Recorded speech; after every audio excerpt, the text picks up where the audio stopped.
क्या वजह रही कि बीजेपी में आए? अपने आप को बड़ा ही निगलेक्टेड तरीके महसूस कर रहा था। मेरा कोई उपयोग ठीक से नहीं हो पा रहा था। अब नौकरी छोड़कर फिर आए हैं वापस, केशकाल से दावेदारी करने की बात कर रहे हैं। क्या लगता है टिकट मिल जाएगी? जो वर्तमान सरकार की प्राथमिकताओं में खरे नहीं उतर रहे हैं वो सब के सब मार्जिन में पड़े हुए हैं।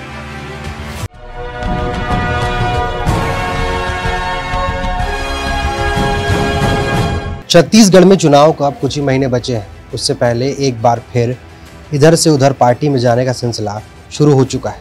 मगर ऐसे में जहां कुछ सालों पहले एक नाम सबसे ज़्यादा चर्चा में रहा था, एक आईएएस जब भाजपा ज्वाइन किए थे यानी कि ओपी चौधरी सबसे ज़्यादा चर्चा में रहे थे, तो उसके बाद अब चुनाव के पहले सिर्फ एक नाम है आईएएस नीलकंठ टिकाम का, जो अब भारतीय जनता पार्टी में शामिल हो चुके हैं। हमारे साथ नीलकंठ टिकाम जी, आपका बहुत बहुत स्वागत है।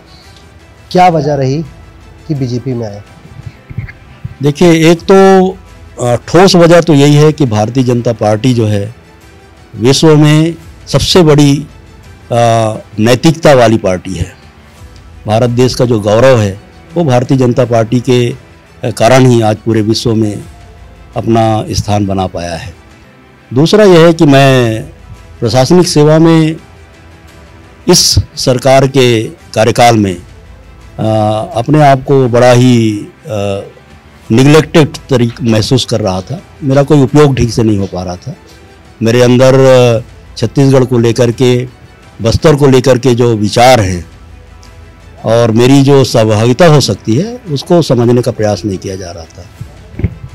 अक्सर देखा जाता है कि जब एक आईएएस या कोई प्रशासनिक अधिकारी किसी पार्टी में शामिल हो तो तमाम तरह के सवाल उठते हैं। ऐसे लोग कहा जाता है कि किसी मोटिव की वजह से आए हैं या किसी अन्य तरीके से आए हैं। क्या लगता है आपको, जब आप बीजेपी में आए हैं तो क्या जनता की समस्याओं को अब और अच्छे से रख पाएंगे? बिल्कुल। शासकीय सेवा में रह करके बहुत सारी मर्यादा होते हैं, बहुत सारी पाबंदियां रहती है। हम सीधा सीधा जनता की जो बात है उसको बहुत अच्छे तरीके से सामने नहीं ला पाते हैं। लोगों की जो अनकही जुबान है उसको हम व्यक्त नहीं कर पाते हैं, उनका ठीक से वकालत नहीं हो पाता है। तो ऐसी स्थिति में हम पब्लिक प्लेटफॉर्म में जा करके इस काम को ज़्यादा अच्छे से कर सकते हैं। शब्द का इस्तेमाल किया आपने, ठीक से वकालत नहीं हो पाता है। ऐसे में 3 साल मंत्रालय में थे आप और आप आरोप लगाते हैं कि सरकार ने आपको यूज़ नहीं किया, एक कोने में रख दिया। तो क्या समझते हैं आप, ऐसे क्या है इस सरकार में ऐसे कई ऐसे अधिकारी हैं जो इसी तरीके से प्रताड़ित हो रहे हैं?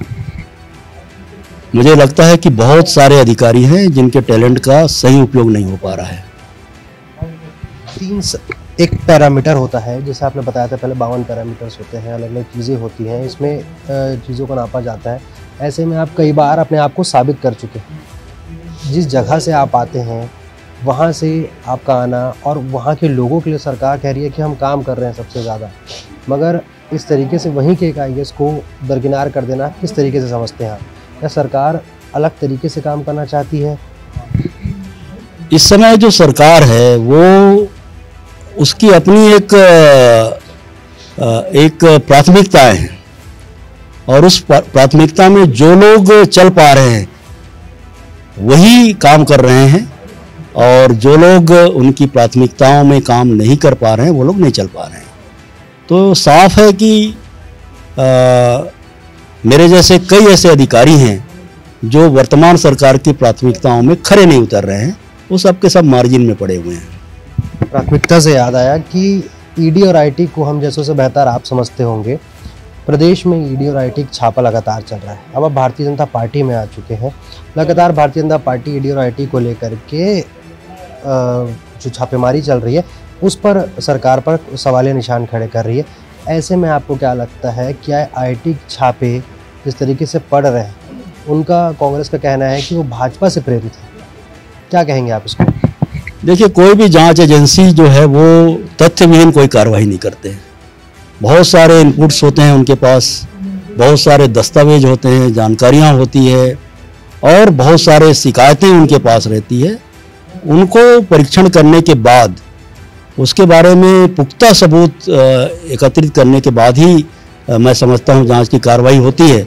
इसलिए एकाएक यह कह देना कि ये पक्षपातपूर्ण तरीके से किया जा रहा है, मैं इससे सहमत नहीं हूँ।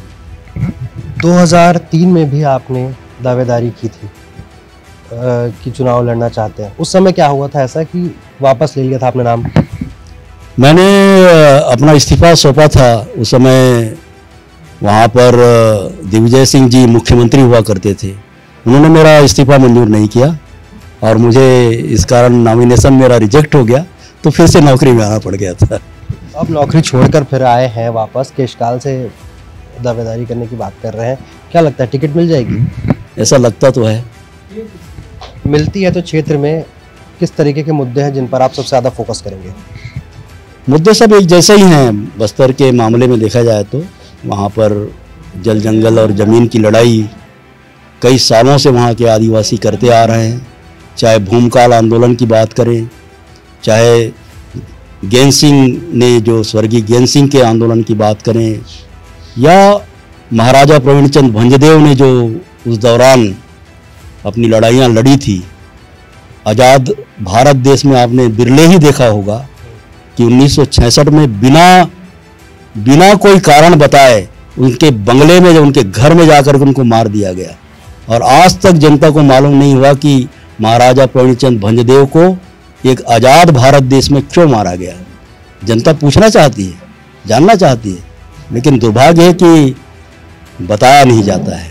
आप जल जंगल जमीन की बात कर रहे हैं, पर मौजूदा सरकार बड़ी बड़ी होर्डिंग्स, ऐड और पोस्टर्स में ये बता रही है कि बस्तर पूरी तरीके से विकसित हो रहा है, बस्तर में सारी सुविधाएं पहुंच रही हैं, चाहे आत्मानंद स्कूल हो या बाकी सारी चीज़ें हों। कांकेर में आत्मानंद महाविद्यालय खुलना, बाकी तमाम चीज़ें सरकार कह रही है, पोस्टरबाजी कर रही है कि भाई सब कुछ सही चल रहा है, हमने विकास किया है। तो अब ऐसे में आप कैसे सरकार को टारगेट करेंगे? देखिए, पोस्टर में और किताबों में लिखना एक अलग चीज़ होता है और लोगों की ज़िंदगी में बदलाव दिखाई देना अलग दूसरी चीज़ होती है। ये जितनी भी योजनाएं आप बता रहे हैं उसका इम्पेक्ट क्या हुआ है उसको देखने की ज़रूरत है। और पूरा बस्तर जो है बहुत ज़्यादा आक्रोशित है, इस सरकार से बहुत नाराज़ है। इनकी जो वादा खिलाफी है, इनकी जो नादानगिना है, जितने भी भ्रष्टाचारीता इनके कार्यकाल में हो रहा है, उससे बहुत दुखी है जनता। और निश्चित तौर पर आने वाले दिनों में ये जो होर्डिंग में दिखने वाली चीज़ें हैं, होर्डिंग के साथ ही स्वाहा हो जाएगा। तो ये हमारे साथ ये थे पूर्व IAS नीलकंठ टिकाम, जो कि बीजेपी में शामिल हो चुके हैं। अब देखना ये होगा कि अगर इन्हें सीट मिलती है तो किस तरीके से ये कांग्रेस को टक्कर दे पाएंगे, और कांग्रेस के जो वादे पोस्टर में दिखाई देते हैं, मैगजीन्स में दिखाई देते हैं, वो असल में स्थानीय तौर पर किस तरीके से हैं और उनको किस तरीके से जनता के बीच रख पाते हैं। आखिर ये तो जनता तय करेगी कि आखिर चुनाव के नतीजे किस तरीके के होंगे। कैमरा पर्सन मनोज माझी के साथ स्नेहिल सराफ, रायपुर।